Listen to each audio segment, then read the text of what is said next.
Shikoni se kush mbështet palloshin e Lubis. Kok Cepi, kok Pentagoni, i lidhur me krimin, Balla dhe një lëtyr nga Maqedonia që vjen për të ndihmuar përpara xhenazes madhe politike të Ramës. Asnjë fjalë nga vendet aleate strategjike. Gjermania, Amerika, Turqia, 3 vendet aleat realisht ndaj nesh duan out. Agjencitë e pastrimit parave, agjencitë e mëdha të inteligjencës e kanë ekzekutuar politikisht Ramën, i cili tregon qartë që është i smur mendrisht. Berisha u tërhoq në 97. Pikrisht, edhe pse ishte shumë herë më i fortë se ç'është Rama, sepse nuk donte që të shkatrojë dhe pse Shqipëria pati shkatrim. Rama provokon. Rama është në mall të madh. Në hall të madh kërkon të pastrojë miliardet e dollarëve, 2 miliardë dollar të kapura në një vend evropian. Rreth 3-4 miliardë dollar të kapura në Dubai. Janë miliarda në Singapur, në ishujt e parajsave fiskale, 600 milion dollar nga Abi Bank në 2019, llogaritë zbrastat marra nga familjarët e tij, Cayman Island, dhe të gjitha këto miliarde janë thithur me paratë e kokainës të krimit. Francezi ligaveci politikës për njeriu pervers Macron e di mirë që në Francë ka një proverb, siç thot një miku im në Shqipëri, më mirë të dalësh përpara togave të zeza, gjykatësit, se sa përpara zjarrit armës.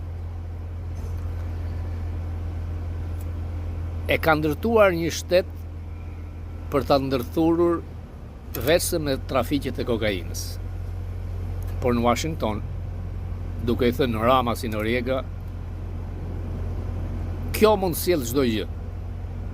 Fundin e Noriegës Rama e di. Fundin e Ceaușescuve e di çdo shqiptar.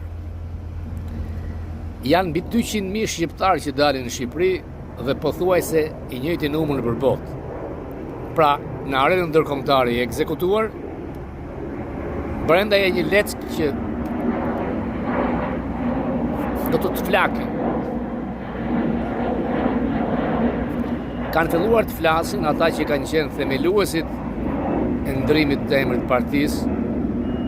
Ka folur Lirzela, ka folur Gëllçi, ka folur Legisi, ka folur Dade, është koha që ata të rimarin PS-n, të cilin ja vodhi i përzgjedhur i në xhmies, i Sorosit dhe i lobeve që futa anti-shqiptare. Kërkon që tokën bujqësore shqiptare, pronave publike, t'u ashes të huajve, që futëve. Por ajo që janë i madh proteste nuk ka për ta lejuar kurrë.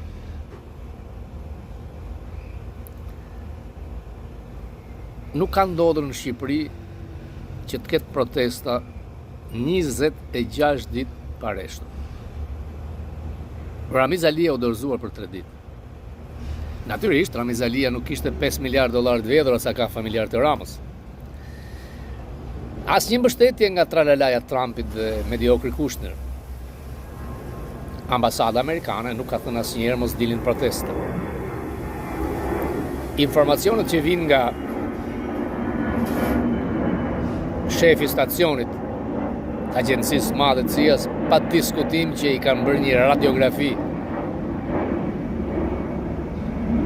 dhe duket qartë që ata e duan out. Shqiptarët nuk janë si vitin 97 që sepse nuk është e majta që është ngritur, e majta djeg, e majta vret, siç bën në 97. Këtë radhë, me qytetëri, po kërkojnë të heqin një anadolak, një bizantin të politikës, i cili e ka kthyer në Kolumbinë e Ballkanit, miliardë dollar pastrim e lavatriçe parash, vjedhje masive në ndërtimin e punëve publike, gjysmën e qeverisë në spak ose të arrestuar, fundi i tij do të jetë shumë i keq. Kërkon që të kthehet martir, jeton në një realitet të krijuar nga mendja e tij diabolike, ndërkohë që shqiptarët presin shumë edhe nga opozita. Kanë filluar të reagojnë vetë shqiptarët, siç ishte rasti ka komes. Shqiptarët mund të bojkotojnë, mund mos paguajnë taksat, mund të bllokojnë institucionet, pra protesta të radikalizohet, sepse nuk është faji tyre. Personi i cili mban zyrën e gjaktë të Mehmet Sheut do të ri sa më shumë tjetë e mundur, sepse po pastron letrat, i ka të zhytur. Dhe ndërkohë është merruar nga fotot e Ilir Metës mbas xhamit në gjykat. Masa kërkon Rama në burg. Nuk mjafton me dërheqje.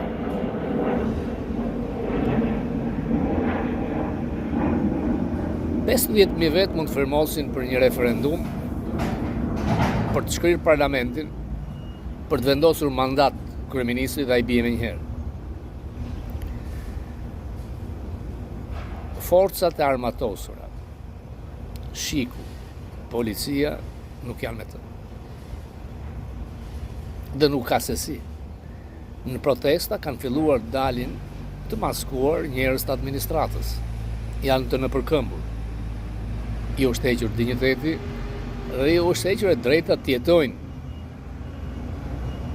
nga dikush i cili ka shkatruar çdo gjë që ka thelb shqiptar. Narcisist me probleme mendore në pushtet ka plot, por diabolik, mediokër, antikombit vet si Rama nuk ka.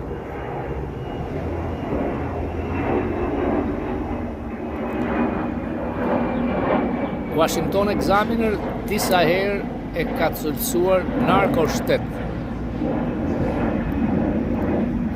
Firmosja edhe për një vit tjetër e gjendjes të jashtëzakonshme në Ballkan nga babai Ivanka Trump, pa diskutim është një shuplak e madhe për ëndrat shpëtuese të tij nga përtej oqeanit.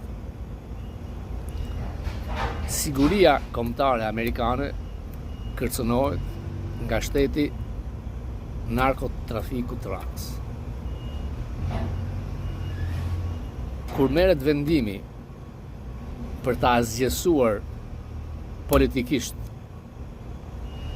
dhe për ta prangosur, nuk ka zot ta kthej. Dhe prova është spak. Ka rinisur dhe njëherë dosja me Ganek. E thellë Sinaloa, Aruba, investimet e oligarkëve në Amerikë, ku ai është aksioner i fshet. Ai është i pacim, ai është i paturpshëm. Ai vjen në hotele dhe ikën pa paguar. Së mbase mund të jetë aksioner i fshet. Ai dhe figura fshatareske si Valla, sa herë që vinë këtu, përveç Secret Service, kanë gjitha agjencitë që dinë të gjitha lidhjet e tij me krim. Miliardat e dollarëve të pastruara nga ai do të jenë gropa e tij. Unë pres shumë nga opozita. Vetëm goditja nga opozita e fortë do të jetë një kartë e re me këtë masë të madhe protestueshës që kërkojnë ta mbajnë jashtë politikës, por në fund të fundit politika do të vendos. Ai ka mbaruar. Ai po e vendos vetë fundin e tij. Do të jetë i tmerrshëm.